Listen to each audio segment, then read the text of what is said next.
حالانکہ یہ ایک ریلیٹیو ٹرم ہے. یہاں ہندو اقلیت میں ہیں تو ہندوستان میں 22 کروڑ ہونے کے باوجود مسلمان اقلیت میں ہیں.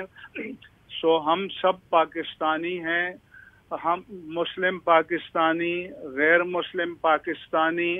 اور پاکستانی ہونے کی حیثیت سے اسلامی جمہوریہ پاکستان کے دستور نے سب کو جان و مال اور آبرو اور اپنے طریقے پر عبادت کے کرنے کے تحفظ کی گارنٹی دی ہے، ضمانت دی ہے. اس لیے وہ پاکستان کے برابر کے شہری ہیں اور انہیں برابر کا شہری تسلیم کیا جانا چاہیے. بے شک. دوسری بات میں یہ کہنا چاہوں گا کہ جو کچھ جڑاں میں ہوا یہ بہت بڑا سانحہ ہے، اور ہم غیر مشروط طور پر اس کی شدید ترین مذمت کرتے ہیں، اور اس کے بارے میں ایک جامع تحقیقات ہونی چاہیے، ذمہ داران کو سزا دی جانی چاہیے، اور قانون کو ہاتھ میں لینا یہ پاکستان کے نظام آئین و قانون میں بھی درست نہیں ہے، اور اسلامی تعلیمات کی روح سے بھی درست نہیں ہے. اس کے ساتھ یہ بھی کہوں گا کہ مقامی انتظامیہ نے جو تساہل برتا اور غفلت کا مظاہرہ کیا، اس کے بارے میں بھی تحقیق ہونی چاہیے کہ ایسا کیوں ہوا اور بروقت اقدام کیوں نہیں کیا گیا. اس کے ساتھ ساتھ میں یہ بھی کہوں گا کہ یہ بھی تحقیق ہونی چاہیے کہ یہ کوئی طے شدہ منصوبہ تو نہیں تھا، بائی ڈیزائن تو نہیں تھا، لیکن ساتھ میں یہ بھی کہوں گا کہ اس کی آڑ میں قرآن کریم کی بے حرمتی اور ناموس رسالت مآب صلی اللہ علیہ وآلہ وسلم کی بے حرمتی کے مسئلے کو پس پشت نہیں ڈالنا چاہیے. ہونا تو یہ چاہیے کہ جب اس طرح کی شکایت سامنے آئے تو پولیس اور انتظامیہ بروقت کارروائی کرے، تاکہ اس کی نوبت ہی نہ آئے کہ لوگ قانون کو ہاتھ میں لیں اور خود بخود اقدام کرنا شروع کر دیں. ہمارے سپریم کورٹ کے سینئر موسٹ جج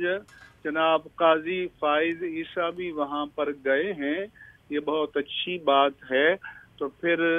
چاہیے یہ کہ اس مسئلے کی ایک جامع کمپریہنسو اور مکمل تحقیق ہونی چاہیے.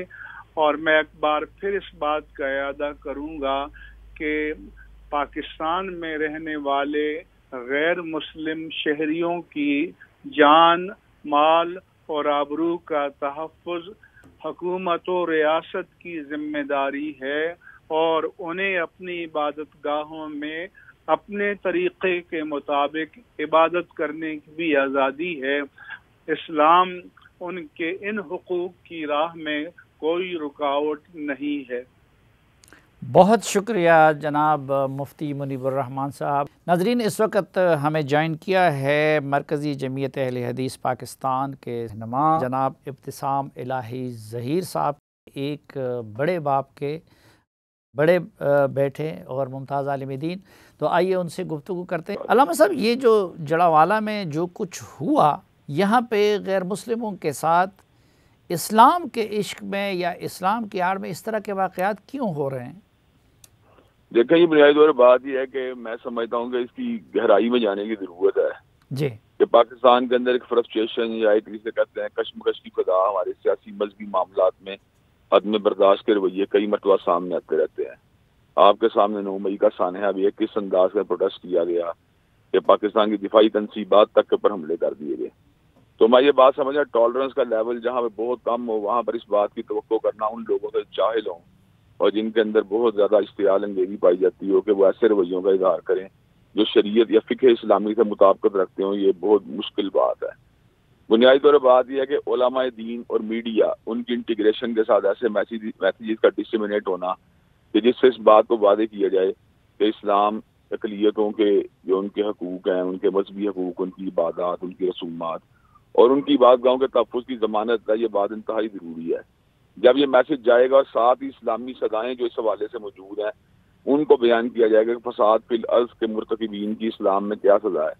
تو میں یہ بات سمجھتا ہوں کہ یہ بات جو اس کے نتیجے کے اندر معاشرے کے اندر ایک میسیج بھی جائے گا، اور پریکٹیکلی جب اس کو امپلیمنٹ کیا جائے گا ایگزامپلری پنشمنٹس کو، تو اس کے بعد معاشرے کے اندر ایسے عناصر جو اشتعال انگیزی چاہتے ہیں اور ایسے لوگوں کو استعمال کرنا چاہتے ہیں جو معاشرے میں افراتفری پیدا کریں، یقیناً ان کی حوصلہ شکنی ہوگی۔ لیکن ایک بات بہرحال جو ہے نا وہ بڑی ضروری ہے جس کی توجہ کرنا وہ یہ ہے کہ ریاست کا کام جہاں پر اقلیتوں کے حقوق کی اور ان کی املاک کا تحفظ کرنا ہے، وہاں پر شاعر دین کے حوالے سے بھی کوئی ایسا میسج جانا کہ جس سے یہ تاثر ملے کہ شاید شاعر دین کے اوپر کوئی کمپرومائز کی بات کی جا رہی ہے، یہ بھی درست نہیں۔ اور اس کا تعلق فقط مسیحی برادری کے ساتھ نہیں ہے،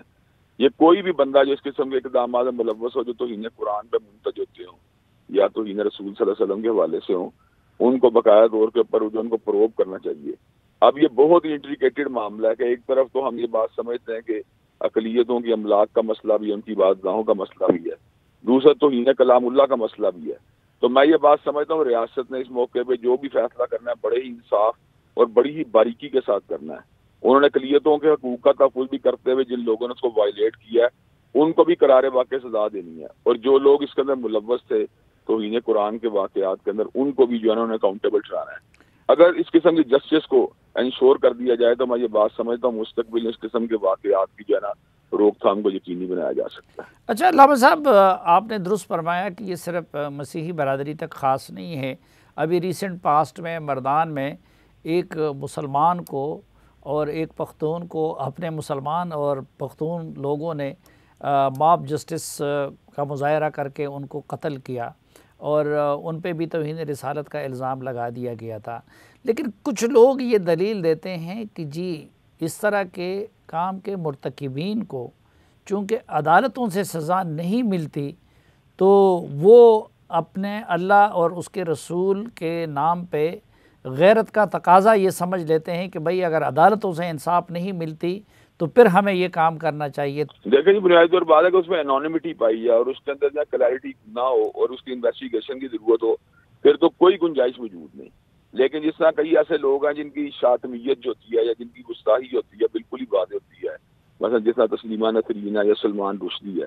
اگر ایسے لوگوں کے اوپر کوئی ایسا بندہ حملہ کرتا ہے جس وقت وہ بلیسفیمی کے لاز موجود نہیں ہوتے، ایگزسٹ نہیں کر رہے ہوتے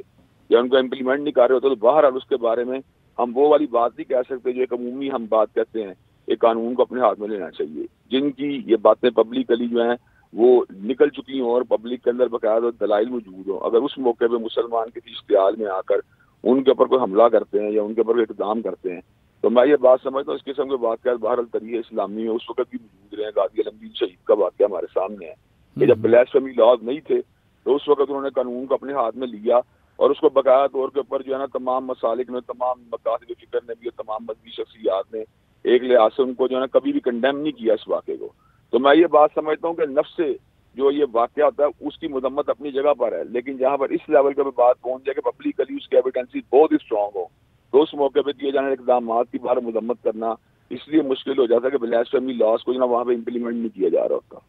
بہت شکریہ علامہ ابتسام الہی ظہیر صاحب، اور نظرت ہمیں جوائن کیا ہے محترم قاری حنیف جالندری صاحب نے، جو کہ وفاق المدارس پاکستان کے جنرل سیکرٹری ہے۔ قاری صاحب، یہ جڑاوالا کا سانحہ ہوا، اس سے آپ کو بطور ایک عالم اور علماء کی اور مدارس کی تنظیم کے ایک اہم رہنما کی حیثیت سے آپ کے احساسات کیا ہیں اور اس حوالے سے ہمارے دین کے تعلیمات کیا ہیں؟ جڑاوالا کا سانحہ جب میرے علم میں آیا تو مجھے انتہائی دلی دکھ ہوا، افسوس ہوا، اور مجھے پریشانی ہوئی کہ کسی طرح بھی اس بات کی کسی کو اجازت نہیں ہونی چاہیے کہ وہ کسی بھی واقعے کے رد عمل میں قانون کو ہاتھ میں لے اور کسی کے گھروں کو جلائے، ان کے عبادت گاہوں کو جلائے۔ اسلام تو حالت جنگ میں بھی دشمن کے عبادت گاہوں کے تحفظ کا حکم دیتا ہے کہ جائے کہ ہم اپنے ملک کے جو شہری ہوں ان کے جا کے املاک کو نقصان پہنچائیں، ان کے گھروں کو نقصان پہنچائیں۔ پہلے تو یہ بات علم میں آئی کہ وہاں قرآن کریم کی توہین کا واقعہ ہوا ہے، اس پر پتہ چلا کہ FIR ہو گئی ہے اور حکومت اپنے کارروائی انشاءاللہ کرے گی، تو اس کا انتظار کرنا چاہیے تھا۔ فوری طور پر رد عمل میں یہ اعلانات ہو جانا کہ قرآن کی توہین ہو گئی بغیر تحقیق کے، اور پھر جا کر مسیحی برادری کے گھروں کو جلانا، نقصان پہنچانا اور پھر ان کے عبادت گاہوں کو نقصان پہنچانا، یہ اسلام کے بھی خلاف ہے، قرآن و سنت کے بھی خلاف ہے، دستور پاکستان کے بھی خلاف ہے، یہ عدل و انصاف کے بھی خلاف ہے۔ اور ڈنمارک میں اور سویڈن میں جو قرآن کریم کو نعوذ باللہ جلایا گیا، تو جس انتہا پسندی کا مظاہرہ وہاں ہوا، ہم اس پر احتجاج کر رہے تھے۔ ہمارے اپنے ملک میں اس طرح کا سانحہ، اس سے ملک کی بدنامی ہوئی، اس سے اسلام کی بدنامی ہوئی ہے، اور میں سمجھتا ہوں کہ مستقل طور پر ایسی مشاورت اور حکمت عملی بننی چاہیے، اور تمام متعلقہ اداروں کو اپنا کردار ادا کرنا چاہیے کہ ان واقعات کی روک تھام ہو۔ کیا وجہ ہے کہ سویڈن میں، ڈنمارک میں یا کسی اور جگہ غیر مسلم کے ہاتھوں اگر توہین قرآن ہو جاتی ہے یا نعوذ باللہ توہین رسالت ہو جاتی ہے، تو ہمارے ملک میں تو پھر لوگ بڑے مشتعل ہوتے ہیں، تو لیکن پھر وہی لوگ اٹھ کے خود اس طرح کے اقدامات کیوں کر لیتے ہیں؟ اس پہ آپ کی تحقیق کیا کہتی ہے کہ یہاں وہ حساسیت کیوں نہیں ہے؟ ایک بڑا سبب تو ہے رویوں میں شدت پسندی، انتہا پسندی، عدم برداشت اور عدم تحمل اور رواداری، اور دوسری اس کی ایک بڑی وجہ جہالت ہے کہ ان کو اس بات کا علم نہیں ہے کہ ہمارا اسلام کیا کہتا ہے، ہمارا قرآن و سنت کیا کہتے ہیں۔ یعنی صافی صاحب، میں تو یہ سمجھتا ہوں کہ یہ بھی میری نظر میں توہین مذہب ہے، توہین اسلام ہے، توہین دین ہے۔ یعنی جو مسیحی برادری کے گھروں کو نقصان پہنچایا گیا، ان کی املاک کو نظر آتش کیا گیا اور ان کی عبادت گاہوں کو نظر آتش کیا گیا، یہ بھی توہین ہے، یہ اسلام کی توہین ہے، کیونکہ اسلامی تعلیمات اس کے بالکل اس کی اجازت نہیں دیتے ہیں۔ تو اس لحاظ سے ایک وجہ تو میں سمجھتا ہوں کہ ہمارے ہاں جہالت ہے، ہمارے رویوں میں شدت پسندی اور انتہا پسندی ہے، اور اس کی ایک بڑی وجہ جو ہے وہ ہمارا جو نظام ہے جزا و سزا کا، وہ ناکارہ ہے، وہ ناکام ہے، عدالتوں سے لوگوں کو انصاف نہیں ملتا، اور اسی طرح ہمارے متعلقہ تفتیشی ادارے وہ اپنے فرائض پوری طرح ادا نہیں کرتے۔ تو رفتہ رفتہ اس طرف لوگ جا رہے ہیں کہ ہمیں انصاف تو ملنا نہیں ہے، لہذا ہم خود ہی کیوں نہ فیصلے کرنے لگ جائیں۔ اس طرح یہ ملک خانہ جنگی کی طرف جا رہا ہے، بدامنی کی طرف جا رہا ہے۔ تو اس پر سر جوڑ کر بیٹھنا چاہیے تمام متعلقہ اداروں کو، اور ہمیں اس کی صرف مذمت ہی نہیں کرنی بلکہ ہمیں ان واقعات کو روکنا بھی ہے۔ بہت شکریہ جناب قاری حنیف جالندری صاحب۔ ناظرین، ایک بریک لیتے ہیں اور واپس آتے ہیں تو جڑاوالا کے سانحے سے متعلق علماء کرام کے ساتھ یہ گفتگو جاری رکھیں گے۔ ایک بار پھر خوش آمدید آپ کو جرگے میں۔ ناظرین، پاکستان علماء کونسل کے چیئرمین جناب علامہ طاہر اشرفی صاحب ان شخصیات میں شامل ہیں جو کہ پہلے روز سے جب سے جڑاوالا کا سانحہ رونما ہوا ہے تو وہ اس کے خلاف نہ صرف متحرک ہیں، غصے میں ہیں، بلکہ اقلیتوں کی دلجوئی کے لیے بھی انہوں نے بھرپور کردار ادا کیا، اور اس وقت وہ جڑاوالا ہی میں موجود ہیں۔ تو آئیے ان سے گفتگو کا آغاز کرتے ہیں۔ علامہ صاحب، پہلی مرتبہ اس معاملے پہ آپ کچھ تھوڑے حد سے زیادہ غصے میں نظر آ رہے ہیں، وجہ کیا ہے؟ صاحب وجہ یہ ہے کہ ہر 2-3 ماہ کے بعد کوئی ایسا واقعہ ہو جاتا ہے کہ جس کے مجرمین پکڑے جاتے ہیں اور پھر وہ رہا ہو جاتے ہیں، اور پھر ہم 2-3 ماہ کے بعد ماتم شروع کر دیتے ہیں، ایک نیا سانحہ ہوتا ہے۔ اس وقت یہ ہوا کہ الحمدللہ اللہ تعالیٰ کی توفیق سے اور آپ جیسے بھائیوں کی دعا سے ڈنمارک میں اور سویڈن میں جلایا گیا، تو اس کے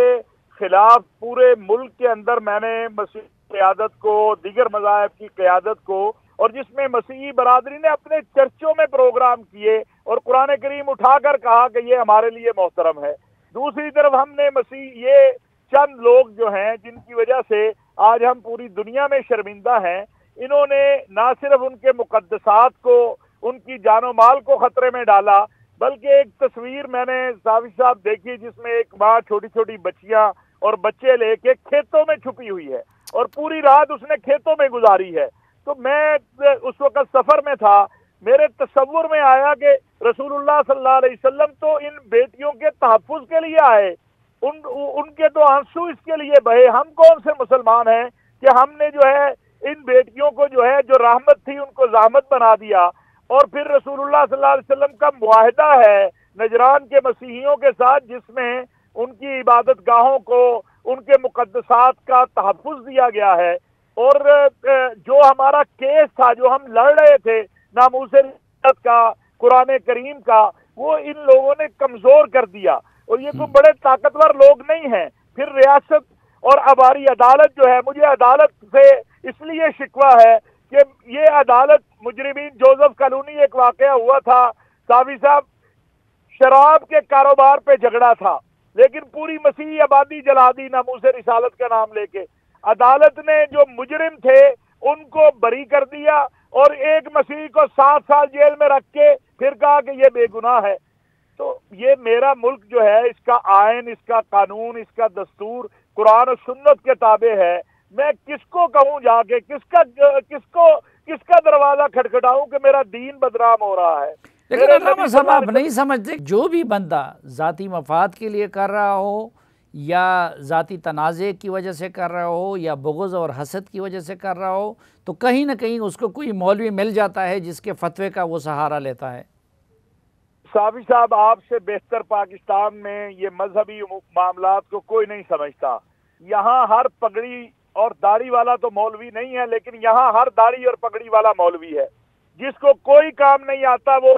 پگڑی رکھتا ہے, داڑھی رکھتا ہے, پھر اگر تھوڑے وسائل آ گئے ایک گن مین بھی رکھ لیتا ہے اور پھر وہ اسی کا فتویٰ چلتا ہے. جو اصل مفتی ہے اس کا فتویٰ اس ملک میں نہیں چلتا. جو امن کی بات کرنے والا ہے اسے تو ڈی سی صاحب اپنے دفتر کے دروازے پہ بھی نہیں آنے دیتے, لیکن جو یہاں پر تشدد کی بات کرنے والا ہے اس کے گھر میں بھی انتظامیہ جاتی ہے. آج ایک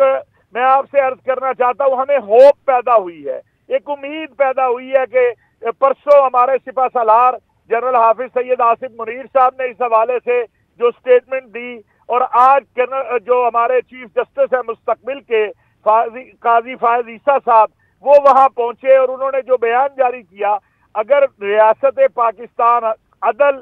قاضی القضات اور سپہ سالار یہ طے کر لے, اور میں نگران وزیر اعظم کا بھی شکر گزار ہوں کہ سب سے پہلے وہ اس پہ بولے ہیں, تو میں سمجھتا ہوں یہ ایک آخری کیس ہوگا, پھر کوئی جڑا والا نہیں ہوگا. اور ابھی صافی صاحب میں ہو کے آیا ہوں, جوان بچیاں ہیں رو رہی ہیں, ان کے جہیز جل گئے ہیں, ان کے گھر جل گئے ہیں. کیا جواب دیں گے ہم اللہ اور اللہ کے رسول کے سامنے؟ حضرت عیسیٰ علیہ السلام اگر آئے قیامت کے دن, یہ بچی خود ہی آ گئی کہ یا رسول اللہ آپ کا نام لے کے میرا گھر جلا دیا, میرا جہیز جلا دیا, مجھے بے گھر کر دیا, میرے پاس کیا ہے کہ میں وہاں پہ رسول اللہ صلی اللہ علیہ وسلم کے سامنے جواب دے سکوں؟ میرے پاس تو آخری اللہ کے بعد آسرا رسول اللہ صلی اللہ علیہ وسلم کا ہے. اس لیے میں سچی بات ہے بڑا غم زدہ بھی ہوں, پریشان بھی ہوں کہ یہ دین اسلام کے اوپر اتنی بڑی جو تہمت لگتی ہے, مسلمانوں پہ جو تہمت لگتی ہے, جو ہمارے چہرے پہ دھبا لگتا ہے, اس کو کیسے روکیں؟ اور یہ اسی وقت رکے گا جب ہمارا نظام عدل اور ریاست کہ کوئی کمپرومائز نہیں ہوگا, خواہ کوئی گروہ ہو, جماعت ہو, جتھا ہو, فرد ہو. ایک تو یہ بتائیے کہ کیا عدالتوں سے انصاف نہ ملنے کی صورت میں اور وہاں پہ گستاخان کو سزا نہ ملنے کی صورت میں کسی فرد یا مسلمان یا گروہ کو یہ اجازت مل جاتا ہے کہ وہ از خود کارروائی کریں؟ کیونکہ اللہ اور رسول کے نام پہ مسلمان کا جذباتی ہونا تو فطری امر ہے.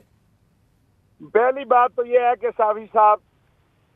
جرم ایک شخص نے کیا ہے یا دو نے کیا ہے, پوری بستی کا کیا قصور ہے؟ چھوٹے بچوں کا کیا قصور ہے؟ عورتوں کا کیا قصور ہے؟ مجھے آپ بتائیے,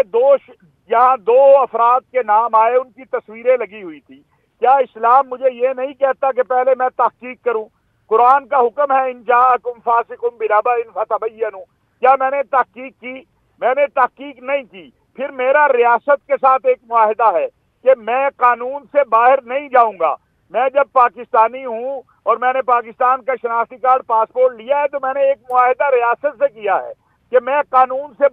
میں نے قانون کے تمام دروازے کھٹکھٹا لیے ہیں کہ جہاں سے مجھے انکار ہوا ہے؟ نہیں، یہاں پر تو چند گھنٹوں میں، چند منٹوں میں پوری کی پوری بستی،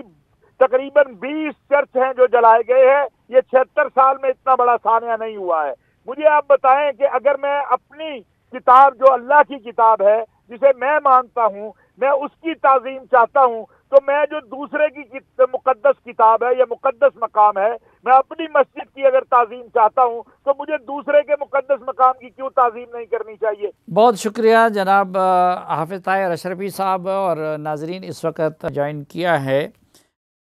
تحریک لبیک پاکستان کے خیبر پختونخوا کے سربراہ جناب ڈاکٹر شفیق امینی صاحب نے۔ ڈاکٹر صاحب، آپ کی رائے جاننا چاہوں گا یہ جو جڑاوالا میں جو کچھ ہوا ہے اس سے متعلق۔ جی بالکل، صافی صاحب، جو بھی ہوا ہے اور جو افسوسناک واقعہ ہوا ہے، تقریباً اس میں تو کوئی دو رائے نہیں ہے، انتہائی قابل مذمت واقعات ہے، اور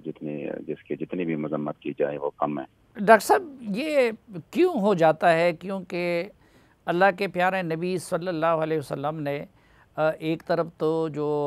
غیر مسلموں کے ایک اسلامی ریاست میں حقوق کے بیان کیے ہیں، اور پھر پاکستان کے اندر تو جو غیر مسلم ہے وہ ذمہ بھی نہیں ہے، معاہد ہے، تو یہ مسلسل اس طرح کے واقعات آپ کیا سمجھتے ہیں کہ اس کے اسباب کیا ہیں؟ اصل میں صافی صاحب، دو باتیں ہیں جو پہلے مرحلے میں، وہ یہ ہے کہ پہلے تو یہ ہے کہ ایک معاہد، یعنی یہ بات تو بالکل واضح ہے جو آپ نے کہا کہ اسلام نے اس کے حقوق واضح کر دیے ہیں کہ محبوب علیہ السلام فرماتے ہیں کسی نے اگر بغیر کسی صرف اس کے کفر کی وجہ سے معاہد کے ساتھ کوئی بھی اس طرح کی بات کی اور اس کے ساتھ زیادتی کی تو فرماتے انا حجیج ہوں یوم القیامہ، میں قیامت کے دن اس کی طرف سے اس کا مقدمہ لڑوں گا۔ میں سمجھتا ہوں کہ پاکستان میں تو اس طرح کے واقعات، یعنی اقلیتوں کے لیے تو پاکستان سب سے ایک محفوظ ملک بھی ہے اور خوش نصیب ہے یہاں کی اقلیت۔ میں اس وجہ سے بتا رہا ہوں کہ خوش نصیب اس وجہ سے ہیں کہ یہاں پر تو اگر ہم پڑوسی ملک میں دیکھیں، بھارت کے صوبے میں دیکھیں، پچھلے چند مہینوں میں منی پور میں تقریباً 300 چرچ جلائے گئے، 300 سے زیادہ چرچ، ہزاروں عیسائیوں کو بے گھر کیا گیا، لیکن ادھر اتنا جو ہے نا اس کے لیے نہ کوئی رویا، نہ اتنا ادھر کوئی کسی نے آگے معاملات کی۔ یہاں پر لیکن ڈاکٹر صاحب، ہمارے لیے نمونہ تو پڑوسی ملک نہیں ہے، ہمارے لیے نمونہ تو حضور نبی کریم صلی اللہ علیہ وسلم کی ذات مبارکہ اور خلفائے راشدین ہے۔ اپنی بات، جی بالکل، میں یہ بات کر رہا ہوں نا کہ یہاں خوش نصیب اس وجہ سے ہیں، خوش نصیب اس وجہ سے ہیں کہ یہاں پر چرچ جلائے گئے جو کہ انتہائی قابل مذمت فعل ہے، جس کی ہم بالکل کوئی بھی مسلمان اس کی جو ہے نا وہ نہیں کر سکتا بلکہ مذمت ہی کرے گا۔ میں اس وجہ سے کہہ رہا ہوں کہ یہاں پر پھر بھی بڑے سے لے کر چھوٹے تک، اور حتیٰ کہ وہ لوگ بھی مذمت کر رہے ہیں جنہوں نے یعنی 260 ورث کو زندہ جلایا، وہ بھی مذمت کر رہے ہیں۔ وارثین منبر و محراب بھی مذمتیں کر رہا ہے کہ یہ ٹھیک نہیں ہوا ہے، حالانکہ مسلمانوں کے ساتھ یہاں پر اکثر اس طرح کی واقعات ہوئے ہیں کہ ان کے سامنے مسجد رحمت للعالمین کی فرش جو ہے نا وہ شہیدوں کے خون سے لال ہو چکا ہے، لیکن کوئی اس کے لیے نہیں رویا، نہ کسی نے ہاتھ جوڑ کر معافیاں مانگی، نہ کہ ان کے لیے رویا۔ میں یہ کہہ رہا ہوں کہ یہاں پر جو اقلیتیں ہیں وہ محفوظ ہے۔ اس طرح کے واقعات اگر ہو جاتے ہیں جو کہ نہ ہونے چاہیے، پھر بھی آواز بھرپور طریقے سے اٹھ جاتا ہے اور اقلیتوں کی حقوق کے لیے تمام لوگ جو ہے نا وہ بیک آواز سامنے۔ بہت شکریہ جناب ڈاکٹر شفیق امینی صاحب۔ ناظرین، ایک مختصر بریک اور واپس آئیں گے تو گفتگو کا سلسلہ یہیں سے آگے بڑھائیں گے، ہمارے ساتھ رہیں۔ ایک بار پھر خوش آمدید آپ کو جرگے میں۔ ناظرین، اس وقت ہمیں اپنا قیمتی وقت عنایت کیا ہے جناب علامہ عارف حسین وادی صاحب نے، جو کہ مرکزی نائب صدر ہے شیعہ علماء کونسل کے، تو ان کی رائے جانتے ہیں۔ علامہ صاحب، آپ کیا کہنا چاہیں گے یہ جڑاوالا میں جو کچھ سانحہ ہوا اس سے متعلق؟ جی، میں سمجھتا ہوں انتہائی افسوسناک۔ پاکستان ایک امن کا گہوارہ ہے، پاکستان سب قوم کا ملک ہے۔ اس میں آئین پاکستان کے مطابق جتنے مذاہب اور ادیان ہیں سب اپنے اپنے عقیدے میں آزاد ہیں۔ یہ جو واقع ہوا ہے میں سمجھتا ہوں درندگی ہے اور قانون کو ہاتھ میں لینا ہے، ماورائے آئین اور ماورائے قانون اس طرح کے جلاؤ گھراؤ اور اس طرح ان کی عبادت خانوں کو آگ لگانا، ان کی رہائش گاہوں کو آگ لگانا، ہر پاکستانی اس پہ رنجیدہ ہے اور مذمت کر رہا ہے۔ نہ اسلام اس کی اجازت دیتا ہے، نہ پاکستان کی آئین اس کی اجازت دیتا ہے، نہ انسانی اقدار اس کی اجازت دیتے ہیں۔ تو جن لوگوں نے کیا ہے میں سمجھتا ہوں ایک وحشی پن ہے اور درندگی ہے، اس کی شدید مذمت کرتے ہیں۔ علامہ صاحب، جب بھی اس طرح کے واقعات ہوتے ہیں تو آپ جیسی ہستیاں اسی طرح کا رد عمل اس پہ دے دیتی ہیں، مذمت بھی کر لیتی ہیں اور مطالبہ بھی کر لیتی ہیں کہ آئندہ ایسا نہ کیا جائے، لیکن اس کے باوجود یہ سلسلہ رک کیوں نہیں رہا؟ میں سمجھتا ہوں کہ وہ پاکستان میں شخصیات یا گروہ یا عناصر لائق کی تحسین ہیں جو امن، اتحاد اور پاکستان کی سلامتی اور استحکام کی بات کرتے ہیں،